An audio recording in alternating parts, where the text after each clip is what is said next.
Sexual violence is a global phenomenon. The World Health Organization estimates that 35% of women have experienced sexual violence. In fact, the WHO calls the issue rampant. It all started when I was 12.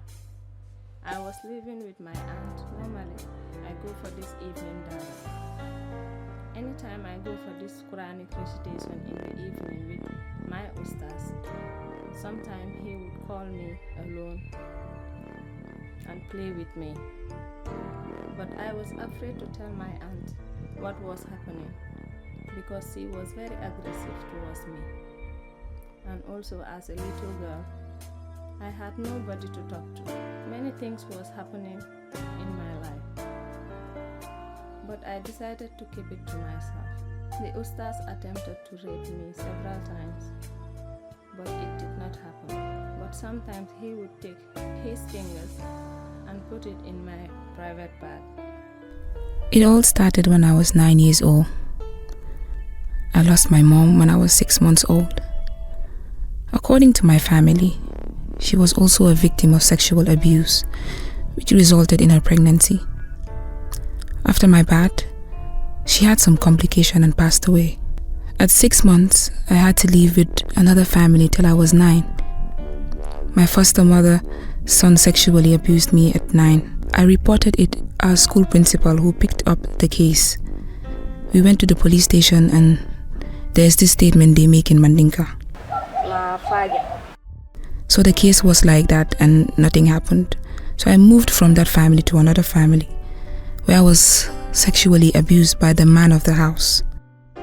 It all started when I was a young girl. I was living with my stepmom and father, but my father didn't spend much time at home. My stepmom treated me cruelly and did all kinds of things to me. There was a lot of domestic violence towards me. One day, they had all gone to work. There was a man who lived next door and he called me over to his house so he could send me to the shop. So when I went, it was around 2 p.m. in the afternoon. I went to the shops and bought what he wanted. When I returned, he had gone into his bedroom. As soon as I entered the bedroom, he locked the door, then he fell on me and raped me. That was my first rape and how I lost my virginity. In that broad daylight, I was scared. I saw what I had never seen. I was bleeding. One day I met a man.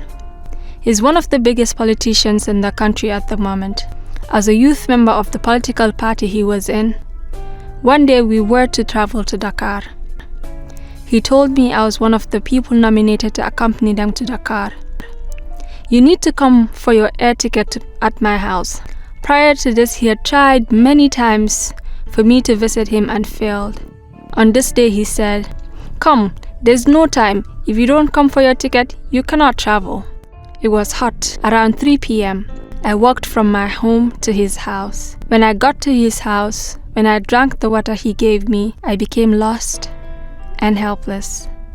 He did what he wanted. What happened to me was that my mom died when I was a child. My mom's older brothers brought me up. I lived in a lot of hardship. There was a man who lived close to us who had a lot of money. When my aunt found that out, she pushed me towards him. She would ask the man for money and he would say, "Send her for the money." So my aunt would send me for the money. He said, "Come to me." I refused to go in and ran back home. At home, I was beaten for refusing to collect the money. He had called and told her I had refused to go into his office. She told me no one else will be of more benefit to me than this man. She said, "You could have gone for the money."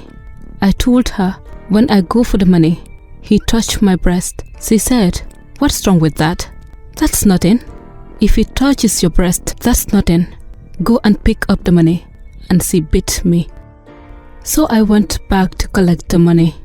When I went, he asked me to go down and accompany him.